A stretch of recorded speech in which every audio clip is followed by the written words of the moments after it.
Ciri-ciri orang yang kena sihir. Yang pertama, sering kali mimpi buruk. Dan mimpi buruk ini paling sering melihat binatang atau melihat kuburan, yang membuat dia ketakutan dalam mimpinya. Dia sehingga mengigau, lalu membunyikan giginya, gitu kan. Atau kadang-kadang dia menyerang seseorang yang berusaha untuk membangunkannya. Gelisah, tidak bisa tidur kalau malam, maka ini ciri khas, gitu kan. Terutama kalau melihat binatang-binatang yang memang merupakan simbol syaitan, seperti cecak, ya, seperti ular. Ini semua adalah simbol syaitan, anjing, ya. Sebagaimana Nabi SAW menjelaskan masalah itu, ya. Maka keliru pemahaman kita di Indonesia yang mengatakan kalau lihat ular mau menikah. Ini harus dilawan, ini dari syaitan, kan itu.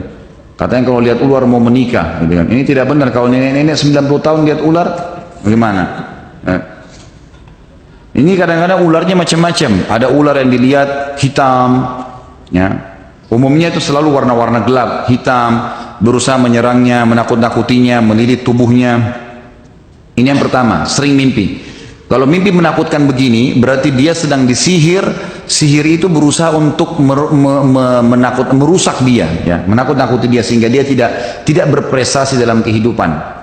Yang kedua, mimpi juga sama, masih masuk dalam poin pertama mimpi tadi, tapi mimpi yang kedua adalah orang mimpi diikuti dengan hawa nafsu.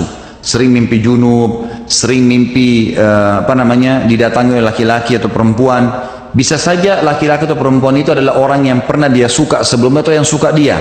Dan ini syaitan buka pintu itu. Mungkin orang-orang itu yang menyihirnya. Atau memang dasarnya dia tidak kenal siapa orang itu.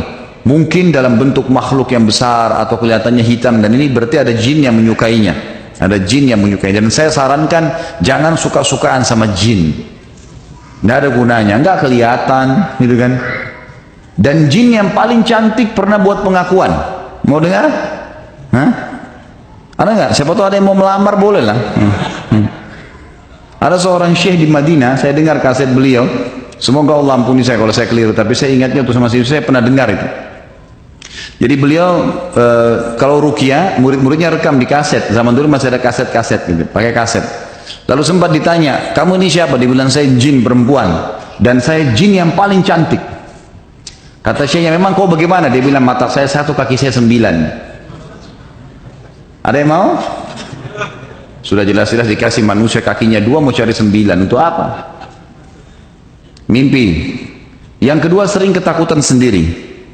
Was-was, ketakutan. Kalau sendiri selalu kayak dihantui, mau kelihatan, mau sesuatu.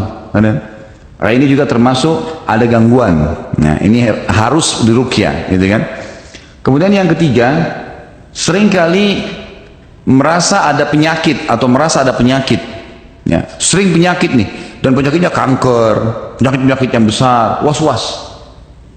Dan ini saya pernah menemukan ada kasus pasien yang ternyata dia nggak ada kankernya, cuma menurut medis tiba-tiba sudah stadium 4 tanpa sebab, akhirnya operasi, akhirnya kandungannya ditutup, akhirnya begini dan seterusnya.